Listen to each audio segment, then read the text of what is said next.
It drives me crazy. The way that the media and the way that progressives talk about and portray Rogan makes me angry, so angry. Yes. Partly because I think I'm defensive of him because he's a really good person and I really like him as a person and I know him and he's just such a good guy that it makes me feel so shitty because I'm like not as like he's a very loving, warm, down to earth, thoughtful, open-minded guy. Yeah. And we should all strive to be more like Joe Rogan, but also because you can tell that what the media says about him and what progressives say about him. It's like you've never listened to a show, like a whole show once ever. All you've done is read what, Media Matters wrote or what your friends said on Twitter. And they don't know either, or at the root of it, they're lying. The media has the responsibility to listen to the podcast so they can report it accurately 100%. at very least. So they're liars and everybody else is just like, oh, well, Media Matters said it. Vox said it. I guess it must be true. CNN said it. And what they did to him over ivermectin. It's so weird, man. It was crazy. It's so weird. Like, it's so horse dewormer, like, this is a medication that won, like the guy who invented it won a Nobel Prize because it saved so many human beings. 2 billion doses. 2 billion fucking doses, and it's horse dewormer. It's weird. Oh, he's such an idiot. No, you're the idiot. You're literally have the no idiot. idea what you're talking about. Literally not. I mean, you haven't even bothered to think about like, oh, CNN said it. Like, oh, you're a smart guy, huh? Dude, it's so crazy because I remember when I got COVID, right?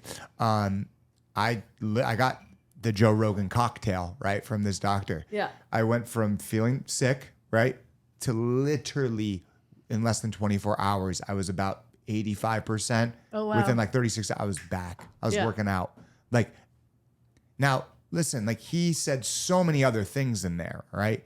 That he took. And I believe the monoclonal antibodies was the thing that actually helped. And then the IV that I got along with it, right? Mm-hmm. But at the end of the day, it's just like the media paints him as this one thing and they do it because they're scared. He gets 12 million fucking listens every episode. He puts out 2 to 3 episodes every single fucking week, right? And he's just chatting and having normal... And he didn't push it. Like, he did this all organically. He started the podcast for fun, just talking with his friends. He never intended it to become this thing. He never pushed it. He never even promoted it on social media. Like, it became this thing because he's really good at what he does and he's having really interesting conversations and because he's talking about things and covering things in a way that they aren't being talked about and covered in any other media platform. There's more podcasts that are kind of doing what he's doing now, including myself. I mean, I think I'm emulating him in a big way. Us as well, right? 100%, right? I say this to my closest friends. It is listening to Joe Rogan changed my life. Yeah. Literally changed my fucking life. Totally. And on so many levels, opened up my brain just on so many different levels, right? And it's so important for people to recognize that it's okay for you to bring on Bernie Sanders and Ben Shapiro in the same fucking week. Yeah. Right?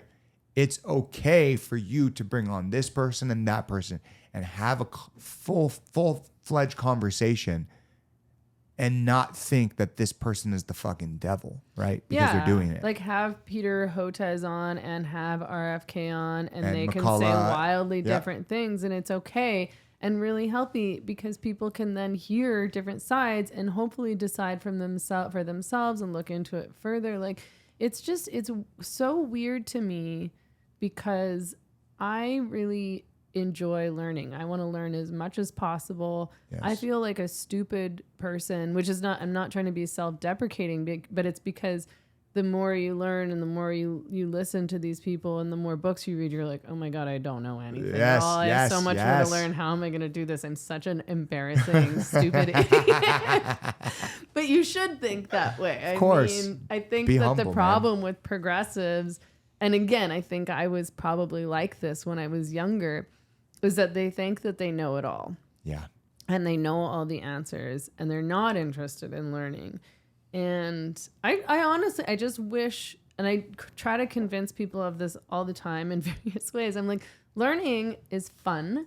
Yes. It's fun to change your mind. It's not embarrassing. I think, like, to me, I've felt really fulfilled and happy when I've learned something new that has made me change my mind about a thing because I understand it better than I used to. And I'm like, oh, this is so interesting.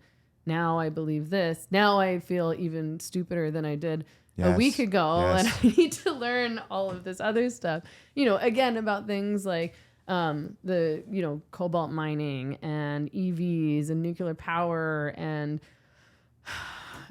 evolutionary biology, which I never studied at all until very recently. So this stuff is new to me and really fascinating to me. It's endless. It is. And I don't understand when people don't find joy in that. And with that being said, I want to talk today about Botanic Tonics Feel Free. It's an absolute game changer, guys. For me, anytime I start a podcast or anytime I want to go out, but I don't want that hangover and you just need that social lubricant kind of to take that edge off, this is my go-to choice. It is one of those things that gives me a clean energy boost without the jitters. Once again, a social lift without the hangover and focus enhancement without the crash. Check it out today. You get $40 off plus free shipping when you use the code BTYS. Hit the link in the bio. Let's get back to it.